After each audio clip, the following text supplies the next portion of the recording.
Good morning, ladies and gentlemen. Welcome to the morning forum. You are this of day two of this very exciting Doha Forum.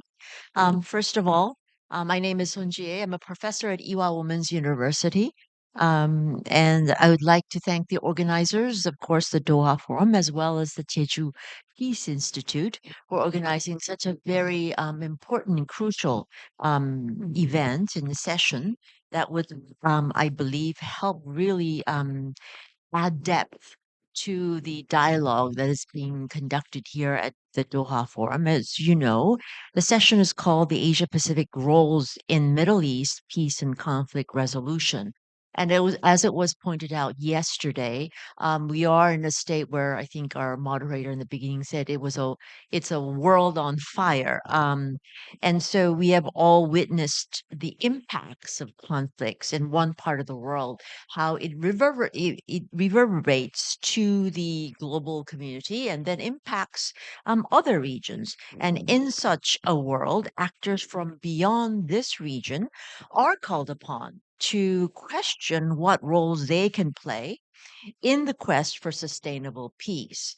And so this session will bring together the actors and thinkers from the Asia Pacific region to explore how the region, with its growing global influence, can leverage diplomatic, economic, and strategic tools alongside its very unique soft power to ease tensions and build an environment for durable peace. And of course, this session will not only deal with the political and economic impact and aspect of the region's role in the Middle East, but also deal with the Asia Pacific's potential for contributing to humanitarian aid, climate change crisis, post conflict resolution, and peacekeeping efforts.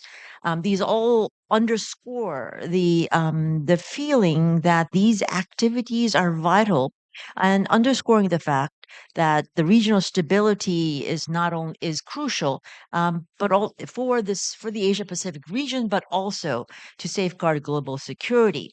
Now, today's theme is very interconnected to the overall theme of the Doha Forum, with the slogan innovation imperative. As it was pointed out by His Excellency, His Excellency bin Hamid Al Thani, um, the the the new and innovative perspectives are crucial, not only to put an end to violence, but also to lay a solid foundation for peace.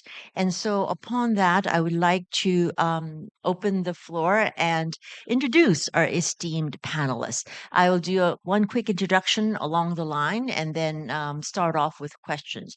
To my left, we have Mr. Bilahari Kaushkan. He's the former permanent secretary of the Minister of Foreign Affairs of Singapore, a career diplomat and well known, I believe, to many of you as he said, simply Bilahari. Um, Next to him is Professor Yen Xie Tung. He's the honorary dean of the Institute of International Relations at Tsinghua University of China. And then next to Professor Yen is Ms. Akiko Doi, Senior Program Officer of the Global Environmental Center Foundation of Japan. It is a nonprofit organization supporting the UN Environment Program. And so we are very happy to have all four of you with us today. I would like to start with Mr. Bilahari. It sounds weird to just say Bilahari, but anyway, so how do you see the prospects for peace in the Middle East from your perspective, and what can Asia Pacific do and contribute? Thank you. Uh, Thank you. I would like to thank the Jeju Peace Institute and the Doha Forum for, giving me this opportunity to share my views. But to answer your question, when I was told the topic of this panel, Asia Pacific roles in the Middle East, peace and conflict resolution, I thought this is going to be a remarkably short session because from a realist point of view, for any region to play a role, There first has to be peace Mm. or the will to resolve conflicts. Now, conflicts end when parties to conflicts want them to end, either because they have achieved their goals or they have become totally exhausted or some external force compels them to stop. Mm. None of those conditions are present in the Middle East today, unfortunately. Now, having depressed you, let me give you a spark of good news.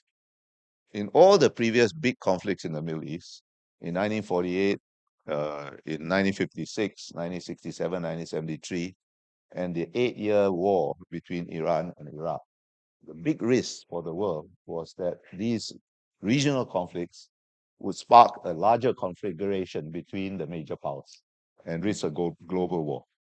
That risk now is in practical terms zero. That's the good news. Uh, Russia has its hands full in Ukraine, and what is happening in Syria as we speak shows that Russia's ability to affect things on the ground and Iran's ability to affect things on the ground has been seriously degraded, at least. China has very wisely not tried to get entangled in the geopolitics of the Middle East and tried to confine its engagement of the Middle East, not wholly, but primarily in economic terms. It has made certain forays into politics, such as, recently they hosted a meeting of the Palestinian factions in Beijing, but that's very much largely performative, I think.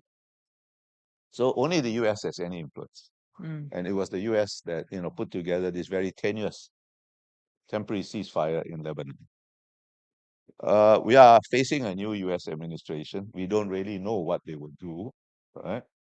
But whatever they do will have, I think, the significant impact. Trump has already said yesterday, I think, that the US should not get involved in Syria, which is, I think, kind of wise. And he doesn't like war generally, right? So I don't rule out entirely that if they decide to do so, they can put enough pressure to continue the ceasefire in Lebanon and perhaps have one in Gaza.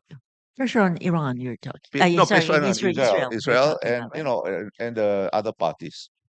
But even if this happens, I think we should have no illusions. This is not a broader settlement, right? And even if there is a broader settlement, it will be nothing like Oslo, right? It will be much reduced. But something is better than nothing. And I think right now, the primary role Asia Pacific allies, partners, and friends of the US can do is to use whatever influence they have with the incoming Trump administration to put it to them that they can play a role, even if it is a limited temporary role, to stop the fighting.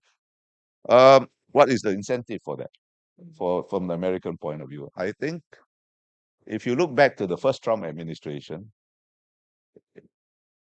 his major foreign policy achievement in the Middle East, and some would say the only foreign policy achievement anywhere, was actually the Abraham Accord.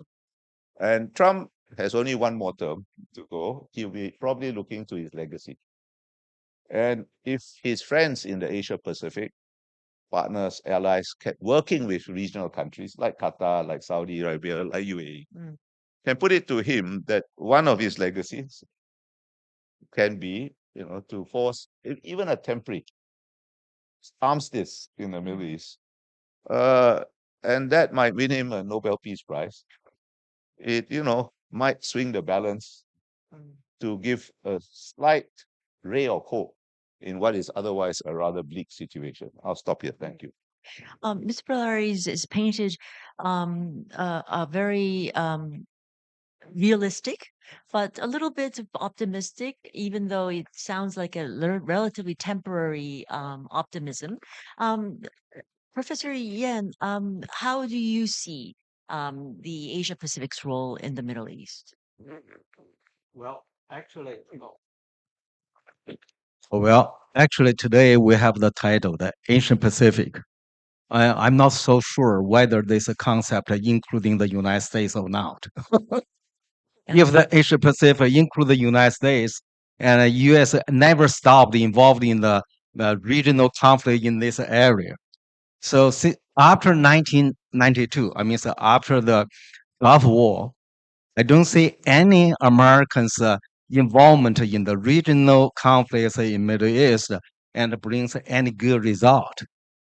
So, seem to me, the more American involved in the regional conflict in this region, and there will be more troubles, longer wars, longer major conflicts, and rather than have peace. That's what we experienced since 1992. And second, if we compare with the security situation for different regions, Europe, Latin America, Middle East, East Asia, Africa. Now you find that the international media heavily focus on the Europe and the Middle East. What I mean, and actually for media, no news is good news. Too many reports about these two regions means the two regions in big trouble, and wars in this Middle East and wars in Europe. So, from my understanding, these two regions are quite rich, full of money. Europe is developed area, and the Middle East have oil resources. You're much rich than Latin America and the Middle East. So my question is, why the money cannot help the people here to achieve peace? Mm. So from my understanding, the war and the military conflicts has nothing to do with the economy. Mm. That's because you have domestic conflicts because of the either religion or territory or the national identity, these kind of things, both in Europe and the Middle East. So, from my understanding, if we're looking for any approaches Mm. to settle down these military conflicts and for achieving peace, and actually we need to rely on the diplomacy. Mm. That means looking for the political solution rather than military solution. Mm. And Israel have used military might based on American support. Actually, that's my view. Without the American military aid, Israel cannot have no capability to go all these wars for so long time, right? And so here, my understanding, the less military force used for regional stability and the more chance to achieve the peace. So the caution is against the external intervention in the area. I see Mr. Bellary jotting furiously, and I think that was in response to what the professor talked about. Would you like to comment on what he's just said? No, I don't disagree with him, by the way. I think I have a very, shall we say, pessimistic view of human nature.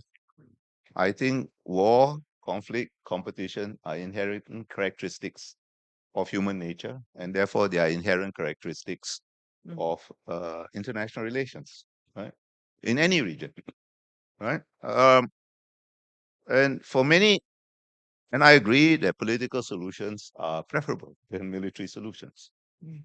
But sometimes there are many problems in the world. In fact, I would say even most problems in the world have no international problems I'm talking about, have no definitive solutions, but they can be managed. And whether they are managed politically will depend on using a combination Mm. of deterrence and diplomacy. And they are not alternatives.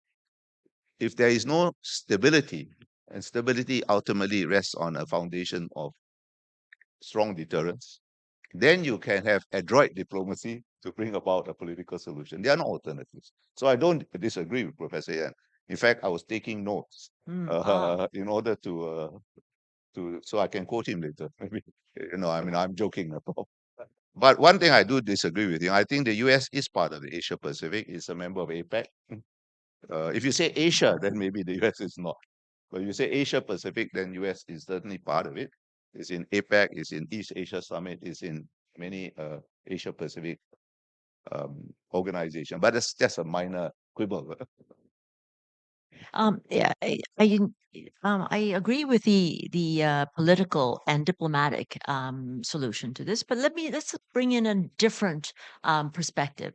Ms. Akiko Doi has would like to sort of ask her about the environmental aspect of contributing to resolving the Middle East conflict. From your perspective, what is the contribution that the Asia Pacific can make?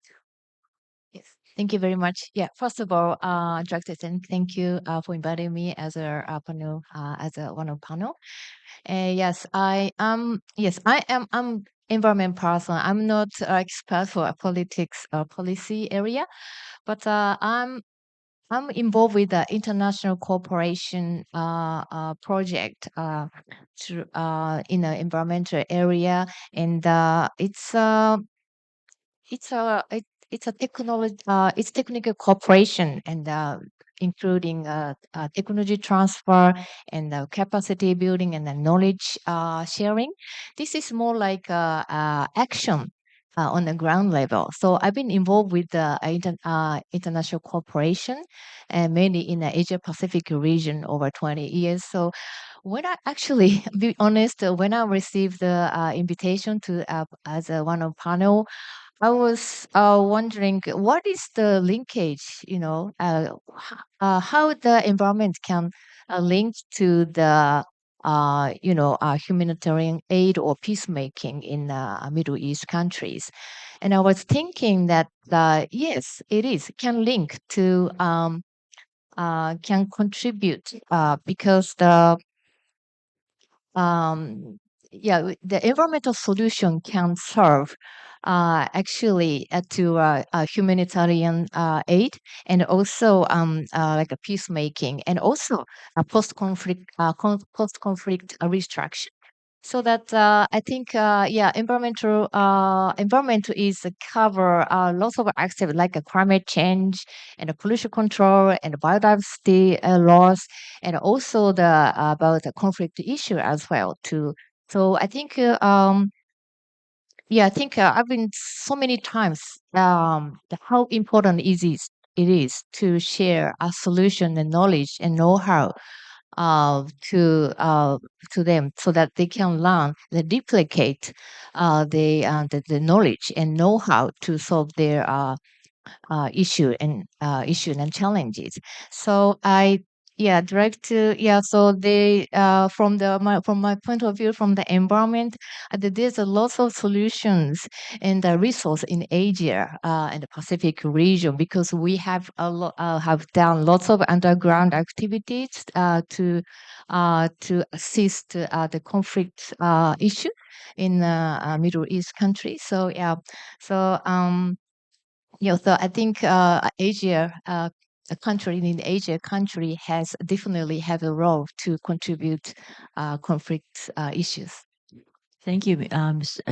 Akiko. I mean, she definitely talked about a more specific um, uh, areas and possibilities of cooperation between the Middle East and the Asia Pacific, um, with or without the United States. But Professor Yen, I mean, talking about the overall areas, well, even if in a more general term, what are areas in which the Asia Pacific at the present time can contribute to what is happening in the Middle East?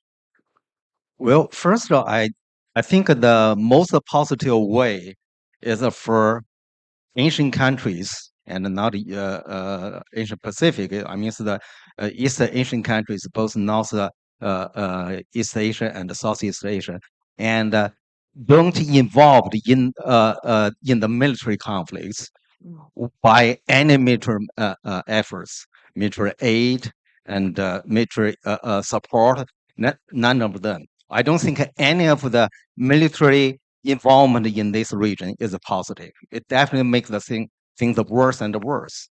And second, and the positive thing for this Asian, and we can provide two things. First is to create some platforms and for the conflicting parties and to have a dialogue. If cannot have the best ways at an official level. If we cannot make the dialogue at an official level, maybe we can have them on the second track. And the dialogue definitely and create opportunities. and for peace. I don't mean that the opportunities that lead to peace, but create more opportunities for peace. And the second thing, I think we should, if possible, and we should introduce how the Asians, I mean, East Asians, we maintain a long peace since the end of the Cold War. After the war ended in Cambodia in 1991, and we have maintained the peace in this region for quite long decades. It's very possible we're the only continent has no war since 1991. And the Europeans has a war one after another. And from the war in Kosovo, Azerbaijan and Armenia, and the Ukraine war, and war in Chechnya, in the Chechnya, Georgia, and in Middle East, the wars one after another. So you see, the East Asian we maintained a long-term peace. My understanding that experience is very important, and we can introduce how we maintain the peace from my understanding, and we prevent the U.S. from involving in the regional conflicts. As long as we can keep the U.S. hands out of the regional conflicts, and you can maintain the peace. So how can we keep the U.S. out from this region? Is that China and U.S. Developed the neutral nuclear deterrence. Both China and the U.S. worry about the regional conflict escalating in nuclear war, because nuclear war will totally eliminate the human being from the earth. So from my understanding, and this experience is very important. And the Europeans welcome America very much. And then what? They just have one after another. But it seems to me they do not learn from that lesson. They still want American to involved in their security issues. So in Middle East, that's my view. If they appreciate or they listen to the East Asians and wish, how can Asians keep the American from involving the regional conflicts? I think that is very important. Before I move on to Mr. Bellari for his perspective, when you talked about the platforms, are you talking about existing platforms, or are we talking about creating new ones that would allow this kind of political dialogue? Oh, well, actually, I think you come from this is organized by the Jeju Forum, and I know that you are going to have joint efforts to hold a forum at no some panels at the Jeju Forum, and also in Beijing we have a World Peace Forum, and every year we provide opportunities for the Middle East people and the officials and think tanks and to talk to each other. So I think now we need to create more and more opportunities for the people to talk with each other. Actually, I think if you look at it, no matter in any region, most of these the wars and military conflicts resulted from the regional internal conflicts rather than the states with something some power outside. So I think the dialogue between the conflicting parties is very important. Mr. Bellari, I mean, Professor Yen talked about, of course, the uses of the various platforms already at our disposal, but but also the fact that we need to sort of work internally and utilize the forces that we have within our region. How do you view? I mean, ASEAN, for example, ASEAN has been very steadfast in his position, but even within the ASEAN, there are different degrees of positioning towards what is happening in the Middle East. Yeah, thank you. I think Professor Yan made a very important point that there has been relatively less conflict. I mean, there are conflicts in Asia, but they are minor conflicts, but no armed conflict, no kinetic conflict, right? Or if there's kinetic conflict, they have been a very low level and rather short, right? But I think he also put his finger Mm. on the essential reason for that when he mentioned nuclear deterrence, which is actually what I was trying to say. You need for these platforms to work, and there are no dearth of platforms in this region. You already have the GCC. Hmm. You can extend that. You can have in our region, we have many, our region meaning East Asia or Asia Pacific, but they all rest on a platform, on a foundation of stability. And that foundation is based on deterrence, whether it's nuclear deterrence or conventional deterrence. Then diplomacy has a chance to work. Because without that foundation, there's no basis even to talk. So I think we all are agreed on that. And I would like to take up a point that Ms. Doi made about the role of environment. I look at the environment as really a confidence building measure because it is in everybody's interest. If present trends continue unabated, large part of the Middle East is not going to be inhabitable by the turn of the century at the latest, right? It's not going to affect the Gulf so much or Israel because these are relatively rich countries and they can adapt. But there are many parts of this region, and what's happening in Syria has expanded that part of the region, which are, if not quite failed states, failing states with no capabilities. And some of those states will not be inhabitable by the end of the century. And this is, if they're not inhabitable, the people who live there now are going to move somewhere. They're not going to stay there and just, die of thirst or something. They're going to move. Where are they going to move? They're going to move to Europe. They're going to move to the Gulf. And and this is a common interest that could be used. You may not have a solution again, but the very fact that you search for a solution is in a way a confidence building measure. But again, it has to rest on some foundation of at least relative stability. Well, if I can add just something to Ambassador's idea is that how to build up the mutual trust in each other.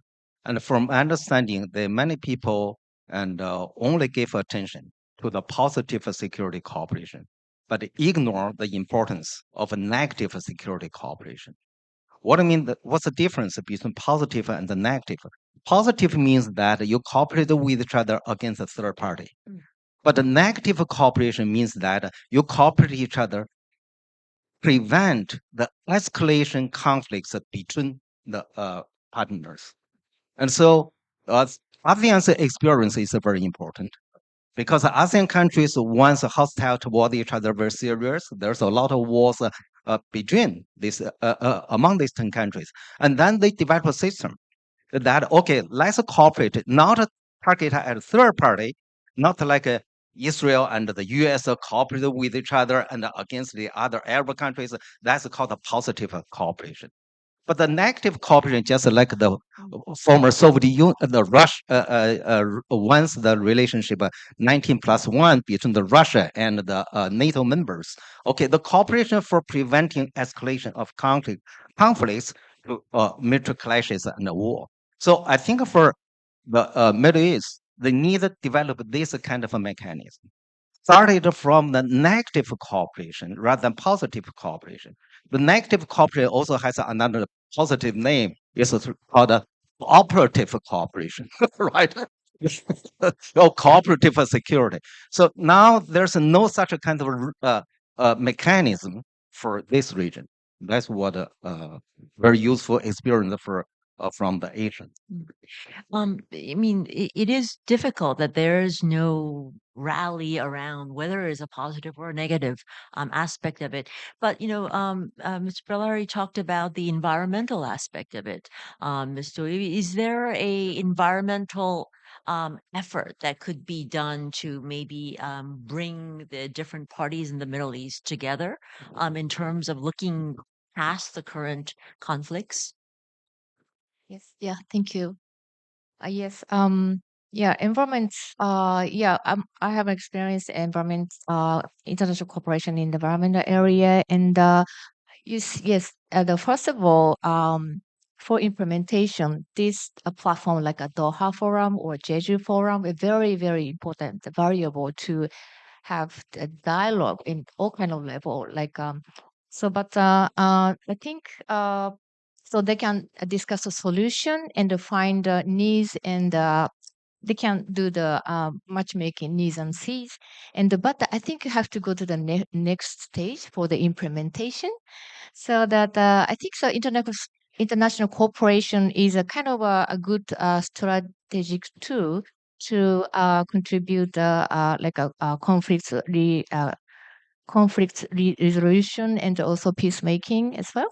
So that's I'd like to so information on the ground is important. So I think we need a more involvement, not only the national level but city level and maybe private sector level and also the young generation as well, because there is a future. There is leading the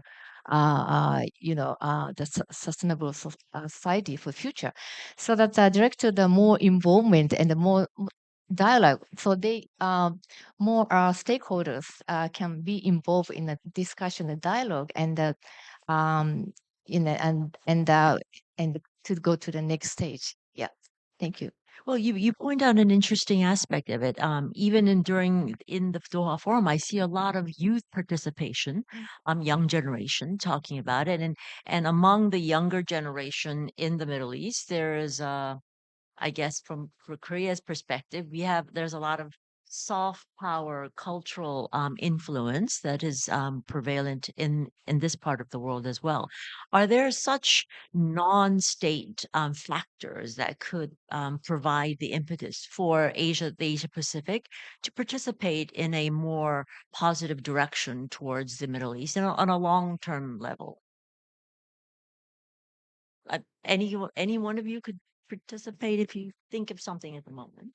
Well, not to directly address your point, but I think Ms. Doi just triggered something in my aging brain. There is actually one forum, I forgot the name, which deals with some aspect of the environment. I seem to vaguely remember water, that is either in the UAE or Oman, that brings together Israel and several Arab states and some Asian countries. I can't remember the name right now. I'm not even sure it is very active, but there is already such a platform. Um, Young people, well, I guess, I don't see it. I guess the most obvious thing which would be useful would be more exchanges between students, educational institutions.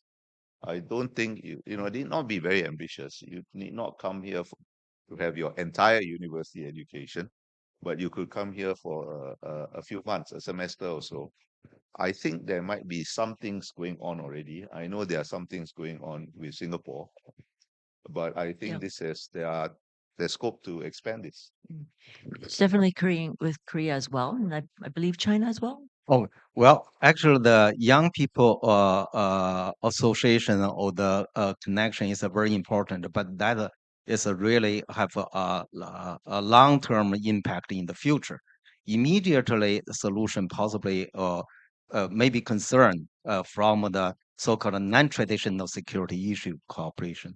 And that becomes easier, like climate change and the river issues, terrorist problems, and drugs, smugglings, and all of these things. It's easier for states to develop the negative cooperation and or we call the cooperative security. Yeah. And so ASEAN, and I think we started from ARI.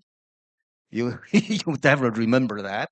ARIF was a very important and a regional organization for security for East Asia, both North and Southeast Asia, and then started from the conflict between China and the ASEAN countries, and the conflict among the ASEAN countries, and then gradually all of these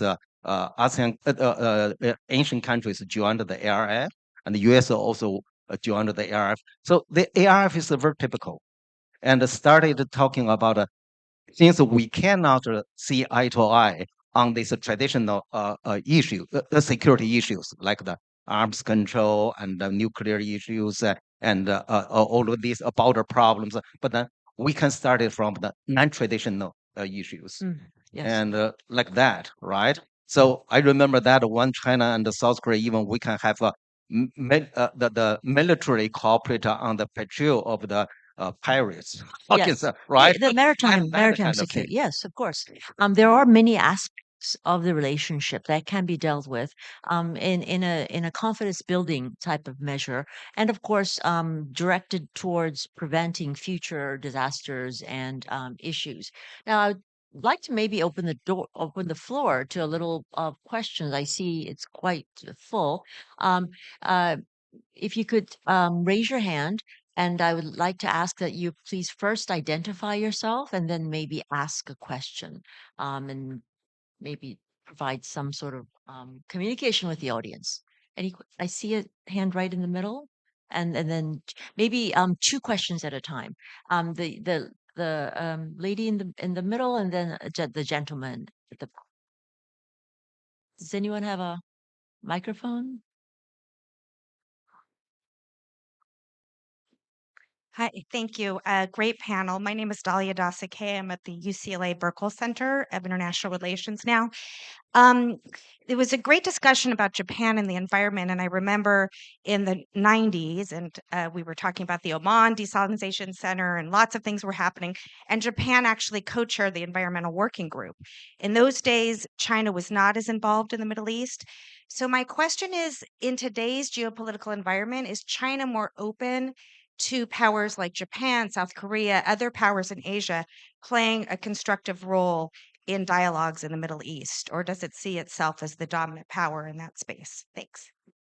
And the gentleman in the back, the younger gentleman with the tie, yes. Hello, thank you so much for these enlightening remarks. I'm Gareth Lim. I'm a student from Singapore. My question surrounds incentives, and specifically what the incentives of different actors in the Asia Pacific region look like in two different ways. The first is, given the Asia Pacific region is not a monolith and different areas have different incentives, how those differing incentives affect the way that they might have tried to mediate conflict in the Middle East. And the second is what the present incentives are to even bother mediating conflict in the Middle East, given that it's quite far away from many of the issues in the Asia Pacific region, and there might be some way, some sort of collective action problem in those regards. Thank you very much. Mm.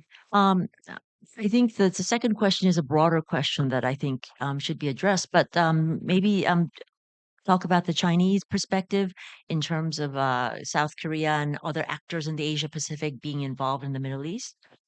Maybe your thoughts about that, Professor Lee? Okay. Uh, According to my personal observation, I think China involved in the Middle East issues more than Japan and South Korea and ASEAN. If I'm wrong, please correct me. And China, at least, we have a special envoy nominated by the president for Middle East, and so he travels to Middle East countries and talking about that. But then I have to be very frank with you. China only politically involved in these issues, diplomatically, definitely not militarily.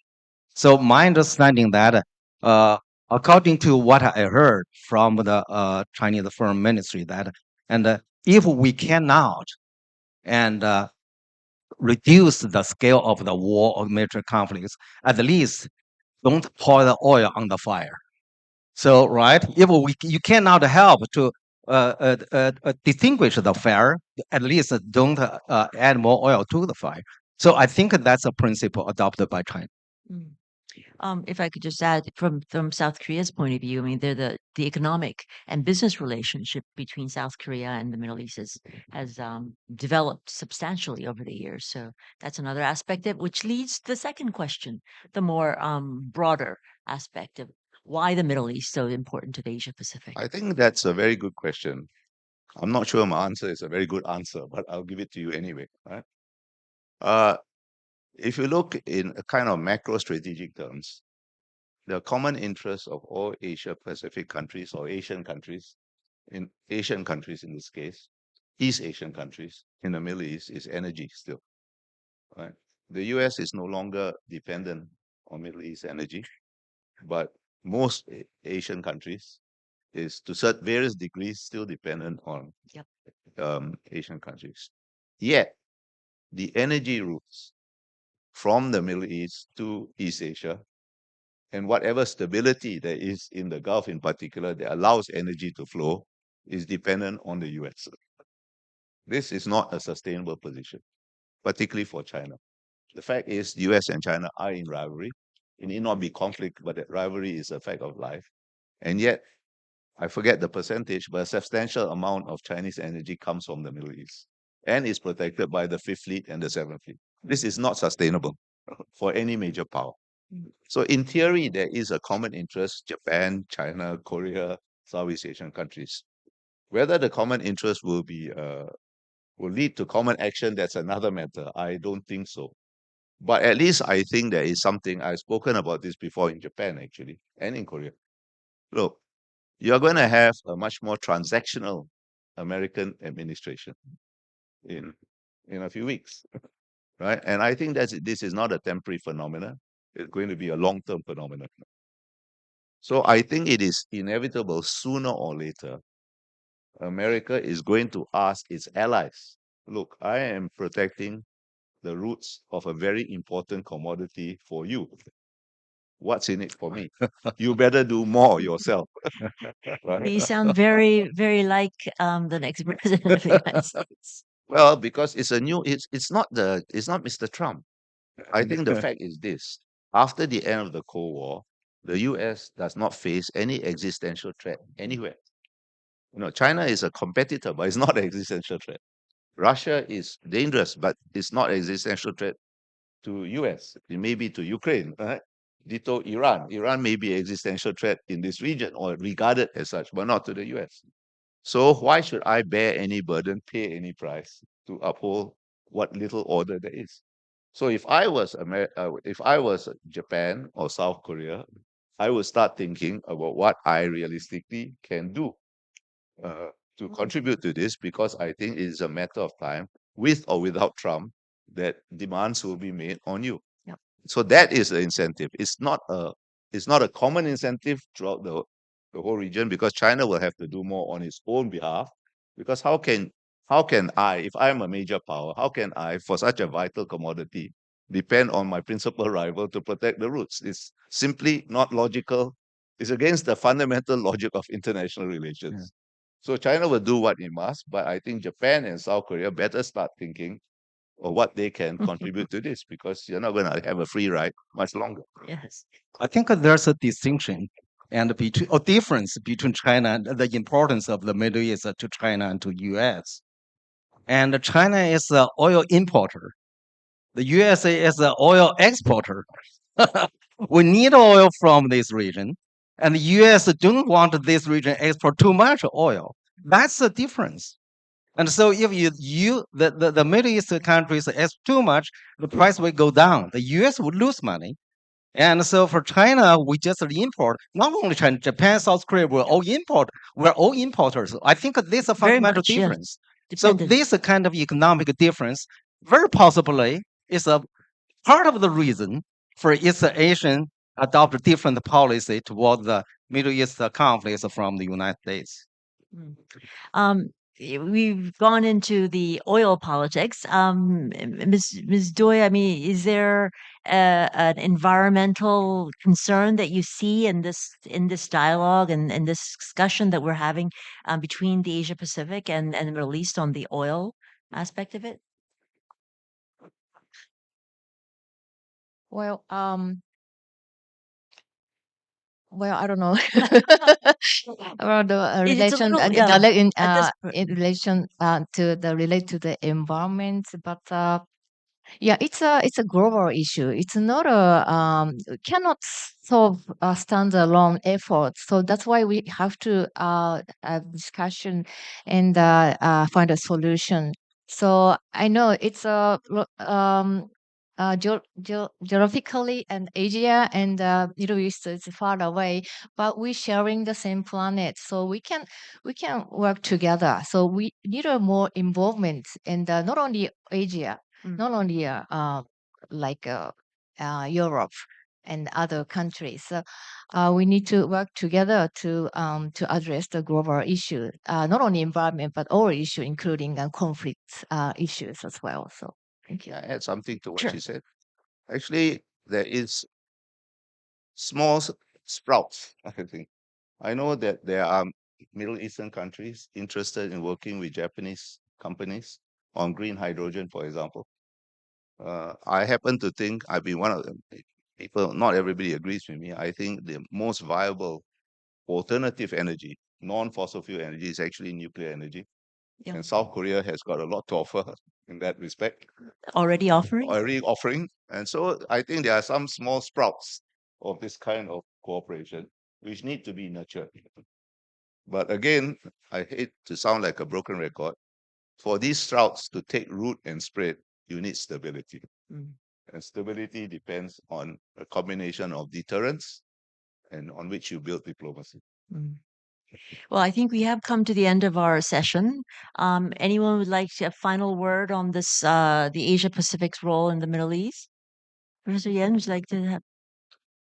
Well, I think the people in this region and already tired of this uh, the major conflicts and the cost of their lives and the economic cost price, and so they're looking for peace. So hungrily, I think really seriously concerned. What's the right approach to dealing with that, rather than to adopt continue the ideas and provided by the US.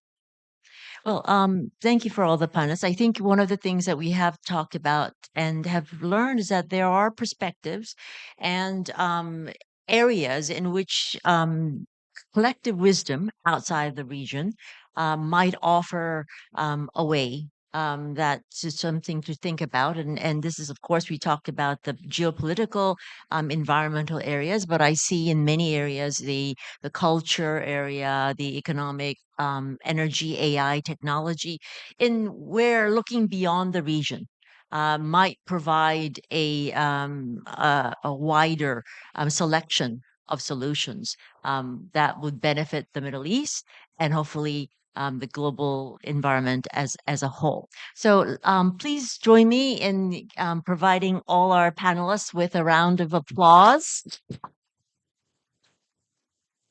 And thank you very much for the insightful session. Thank you.